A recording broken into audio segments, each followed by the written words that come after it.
Ryan had his hand up. Yes, thank you, Chair. Just a couple points, and then I'll let you go through the policy if that's how you want to deal with this. You know, that 31,563 increase, just a question and maybe just a point. Legally speaking, per our charter, and it's the only one that it applies to, the county executive salary cannot be increased during the term of office. So the existing salary would carry on through, and unless that was counted in, I would think that 31 would be less, unless that was factored into that calculation. And just wanted to throw that out there, and I'd be happy to, if you want to go through the full policy. The 31 does not include the county exec. Okay, it does not. It includes the treasurer, which had an increase of $15.25, the sheriff of $14,123, the clerk of $12,539, head coroner $15.05, coroner $18.71. That's without retro. That's just what it would be, because we knew that that couldn't happen for Matt. Thank you.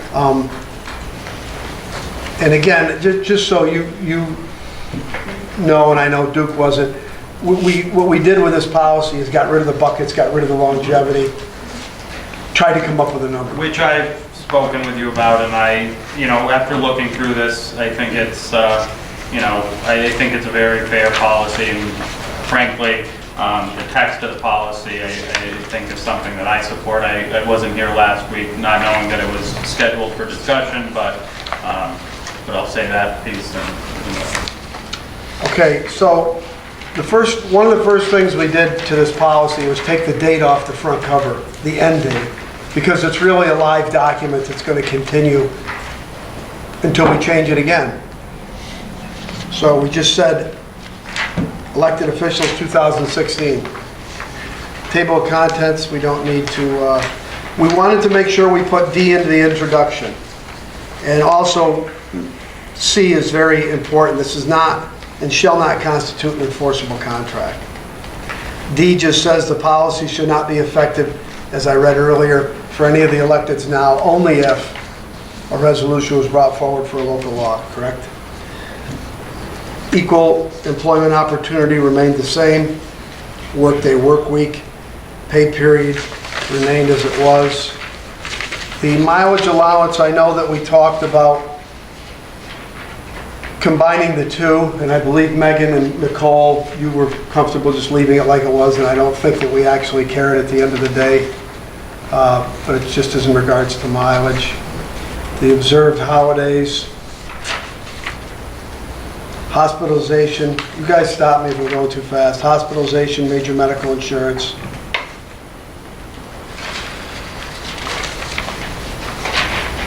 The dental vision, the New York State retirement plan, basically nothing changed. That was the only changes, right? Did you have another change?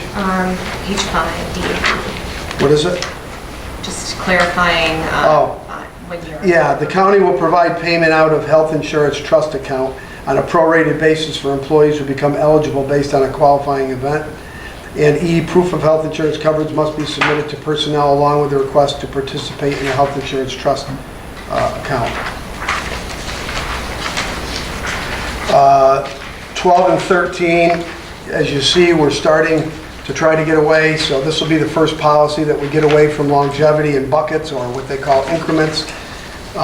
In the past, elected officials were given longevity payments for how long they were here.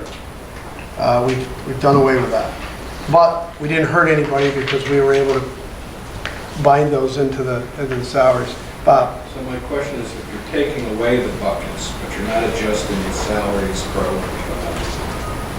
retroactive, someone would lose considerable amount of money. Again, I didn't say you couldn't go retroactive. I just said this policy wasn't. Right. You know, if it's something that you want to consider, then consider it. But yeah, as this is written right now, it's what it is. Now, I don't believe anybody. We adopt this policy, Megan. Someone who I think it's a good question. if there was no retroactive, those already in term would continue with the same process we have now until their next term, because you wouldn't be able to reduce them. So for someone like, I'm just going to use the sheriff, if he's right now at 98, whatever, with his buckets and his longevity, that's where he's going to stay. Right. It We're not going to take it away from him. Go ahead. I think actually D kind of confuses the situation. This policy has not been passed, and it's going on, what, 3 years now, so it wasn't really the elected officials' fault that this policy hasn't been passed. So I think they deserve to go back to the beginning of their term. But that's an argument outside of this policy. Well- I mean, that's a resolution that we put So up. what do they get if we don't pass that resolution? What they have now. What they have now, we can't take them down. You're just muddying the water, aren't you? No, Why don't we just set them straight now? you can with another resolution, but it shouldn't be incorporated in this policy. If it has the legs to go, and there's a resolution that's put forth to retroactive, then that's fine, but it shouldn't be muddied up within this policy, is all I'm saying. I don't know who was first, so I'm going to start over here. Just legally speaking, quick question. Elected officials, appointed official salary need to be set by a local law, correct? And we can't do that in a policy? So there's no physical way we can change their salary by a policy? Right. We're saying we're going to, but Right. it's a local law that could get voted down if this passes. We're setting this for the future, something the Board of Supervisors didn't do in their last year. They laid it on to us. So look we talked about, and I'll get to everybody that had their hand up. We talked about the salary of the executive. If you look at our policy, it says the personnel director will come to us March 31st of each year-ending term. That position's up next year. A new legislature could come in, according to this policy, if they don't change it, between January and March 31st and change that number that we put in there. So this is why I say it's always going to be a living document, but I believe it's our responsibility to pave the way and put something there, because the Board of Supervisors failed to do it. You answered my question. Barb? One of the words that we were calling it last week was a placeholder. Because we could put it at 110, we could keep it at 95, at 85. But no matter what, it can't be decreased or increased right now. One of the things that people are, and I think we should keep D, because when people are elected, they're elected at a salary, regardless. So if keep with the sheriff, he knew what he was going to make at the beginning of his set salary, for example, right now. If this changes and when the next election comes, then when the next body sets that salary, that's what it would be for that person that's elected. If it doesn't change and they decide not to do anything, Exactly. they have a policy in place. We have not failed to do our jobs. But- We actually, But the put something in place. mechanisms in this is every March, between the personnel officer and the legislative body, they come to a meeting of the minds so the county executive, the legislative body, all of the electives increase marginally. So it doesn't stay status quo and there is no increase in a salary per se. So if someone is in a position for, let's say, 8 years or 12 years, there can be a moderate increase if there is. That was one of the things that was also discussed. And what we're looking at is, for instance, the elected salary going in for the clerk, picking on Helen, is what we have it at, okay? Now, there's no raises. This is what's happened in this Exactly. county. There's no raises, nothing happens, they're shut out. But you know what? This guarantees that position's at least going to be looked at once every the third year it'll be For the looked next at. term. You know, every term. So it's good. I mean, And maybe it's me, but I don't understand. Since 2013, has the elected officials received any raises or compensation? Depends. Depends who we're talking about. Exactly. We haven't, tell you We that. haven't, but there are systems set in place that buckets longevity, so. So they got all the buckets and the longevity? Yes. Yes, they got the buckets and longevity, but they did not receive any percentage increments like the rest of the county. No increase to change their base salary. Right, no increase to change their base. Again, we can hash that argument out, but it's got nothing to do with this document. That should be another resolution if somebody proposes it. And My confusion going back to number 12 and number 13, we walked through it. Upon adoption of this policy, which I would assume that would, if we adopted it at the next meeting, okay, that would be the date. Elected officials will no longer be available, they'd be eligible for longevity. And then same goes on to previously scheduled increments. So, to me, there's a conflict there. But that's why D is in there. But The policy shall not be effective for elected officials who are in the middle of their term as of March of 16. so then there's a conflict because this says upon adoption of this policy. We're not changing the adoption of the policy in D. We're adopting that policy the next time we meet for this policy. No, but this is saying, Bob, that the policy should not be effective for elected officials who are in the middle. So somebody like Mike, who's in the middle, still going to get his longevity, still going to get his buckets, unless we adopt this and go retro. I think that's what that's saying. Chair, may I address you? Go ahead. Do you understand what I'm asking? I understand. Can I you explain the understand. difference in the verbiage? Yeah, so, You want a lawyer's input, that's all. You don't want I understand your point. And what we could do is we could strike upon adoption of this policy from 12 and 13, if that would make it clearer. That's the reason why D went in, is to make it clear that this doesn't apply to anybody until the local law goes in place. Because you don't want that confusion. So if that would make interpretation even clearer, then I would recommend making I that think change. that would remove the conflict that I'm talking about. Well, actually, just take 12 and 13 right out of there, because if longevity isn't in there and increments in there, they don't get it. Right? I think maybe just taking upon adoption of this policy out. just Unless to they're in the middle of clarify their it. term. I think it's clear, but you're the attorney. Probably if I may, the easiest foolproof, idiot-proof way to go with it would be, I think, just add to 12 and 13. No one shall be ill affected. The exact language from D, paste it onto the end of both of those. D applies to the entire policy, but just to reiterate it there, just paste that same exact language there, and there's no way you could misconstrue that.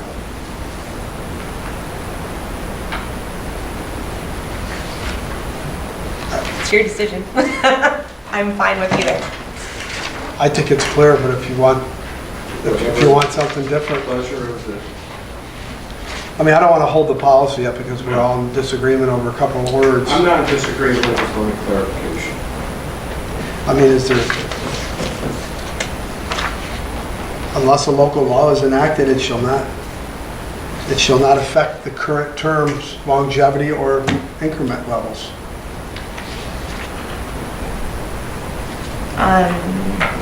I would say either strike upon the adoption of this policy, or at the end of that sentence, add D to But it- 12 and 13. Add D.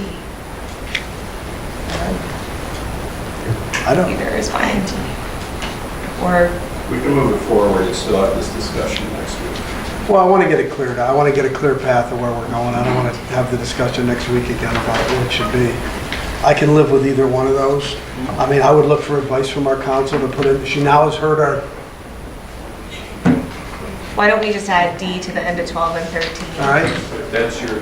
Can we add D to the end of 12 and 13? That works? Fine. All right? Okay. Perry. Just one more time.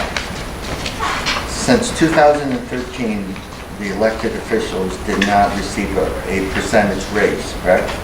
That's correct. Except we did for the treasurer, That's correct. right? So doesn't that affect the other ones now? So it sounds like you want to put up a resolution Yes. that says you want to go retroactive to 2014 for the 2% they didn't get that everybody else did. And it sounds like you want to go and have these new figures retro except for the one that we can't. And if that's the resolution you want to put up, I think you should put it up and do it in April. Not now. Okay. All right. Yeah, you would have to have an introductory local law with a I'm public just hearing. trying to and- make it, to make sure we're fair here. Don't convolute this, Sean. I just want to make one comment, so as not to confuse you, and to clarify what Terry's saying. It was done at the beginning of your In the term. 2016 budget, my salary was set at a different salary. I did not receive any retroactive payments. Right, but you could. No, I'm just made the point that Terry just But- insinuated that the treasurer. No, but you got a raise for the 2016 year, right? Right, but not 13, 14, 15. Correct. Right, but when I think he's talking about retroactivity, he's not looking at letting, you know, I don't think I he's, just wanted to clarify I don't that. think he's looking, first of all, I suppose, I don't think he's looking at putting a resolution up that would leave anybody out other than the one that we can't. And I Right? think just to correlate, while the 2016 budget was adopted with an increased salary for the county treasurer, if we never adopted a local law, the county treasurer would have never seen a dime of that, and we had to adopt a local law, which Right. we did. And Exactly. then that went into effect. Right. So it's the same way with this policy. We're saying, oh yeah, this would be great, but You until still we get- do a local law on anything, nobody gets a dime. Right. And until you do a local law, you wouldn't be able to go retro either, Exactly. even if you wanted to. So for instance, when these, I know the chair of the legislature and the legislature's up this year, and it looks as though it's going to stay where it's at. But if we wanted to change it this year, we would have to have a local law changing it, and then these numbers would go in effect. This is a guide, you know? Chair, can I make a suggestion that we get through the policy first and then... I think we're through it. Another time. I think we're through it. I think we're through it. So, just the only change is the adding D to numbers 12 and 13. Correct. And that we'll have in front of us for the full board meetings. So I want to see D. That's it. Plus D. All right, anything else on the policy? Chair, on Appendix B, I just wanted to provide this to you. I've had this on my computer since November, but wanted to bring it up when the discussion arose. An article from the Times-Union from November 20th talking about county executives' pay rates, and it includes a breakdown of every single executive county executive salary. And on the back of that sheet, what I did, just because I know it's been said, well, they're bigger than us, they're poorer than us, they're richer than us, just some demographic figures, just to show that, and basically in summary, that the most similar chartered county executive county to us in terms of population and per capita income is Chemung County, and their county executive is at 142.04. And the most similar in terms of median household income is Broome County, and their executive's at 92.083. Overall, the median executive salary in this state is 129, and the average is 131. So just some figures to throw out there, and I thought it was interesting that the nearest in population size and the nearest in per capita income is at 140. And that's on the higher end of all of the executive salaries, and just, I thought just interesting to look at in making that decision of, ultimately, the next legislature that sits here can change it, but, and I think, just to go on record, I think $110,000 to run a county with 300 employees and $110 million budget is fair. We actually had Nicole's number that had come in, it was like 119. You know, I threw in 115 and then we bartered a little bit. And go ahead, Barb. When we came up with the 85, we thought it was, I mean, Tom wanted to do 125, but some wanted to do 125. 60. We settled on 85 because we felt it had to be somewhat on the higher end because we wanted someone of a little more substance. We are a lower income county, and we're not trying to be Dutchess with 300,000 people or Albany County, and thank you for this. But we're a smaller county, and we only really have to be our county. We don't have to live up to anyone else's expectations. And while I realize there's 5 or 6 other people that may make a little more than the county executive, at least a few of them do at least 2 other jobs. There are 2 department heads. They run 1 department and they manage a whole other aspect. So, and it's one of the biggest crowning jewels of the county. So I think that the county executive is doing an amazing job. But we have to take care of, well, I was listening to a word of saying, so I'll stop talking. All set? Yes. These are all the executives? There's only 18 in the So we're like right at the bottom We are the lowest, of the 18. Chautauqua and Montgomery County are the lowest paid. Highest is Suffolk at 187. All right. Any other discussion on this? Can we move this now, this document, to the full board? Okay, we good? Move it to the full board with those corrections coming. All right? The only thing I wanted to give you as a tidbit of information, Terry was going there, so I'll just as I told Martin earlier, if it was in effect today, it would be $31,563. If you amended 2016 and retroed back to January 1, all of them, you would look at $64,900. If you retroed back to their term, you would look at $64,977. If you retroed it all back to their term. It would be a little bit more than that if you ended up going beyond their term to those years you talked about, Terry, which were 14 and 15, where they hadn't gotten the 2% that everybody else did. It would be, for the sheriff, $1,500 and $1,800 more respectively. I think a total of 17 for him. But that'll be more research that can be done by whoever wants to put it up or talk about it. All right? I believe that's all. Thank you, very good And I'm job. out. Do I have? What's that? Sponsor and second. I sponsored, Roy seconded. I lost contact here. Do we have anything else? Motion to adjourn? Motion. We're out.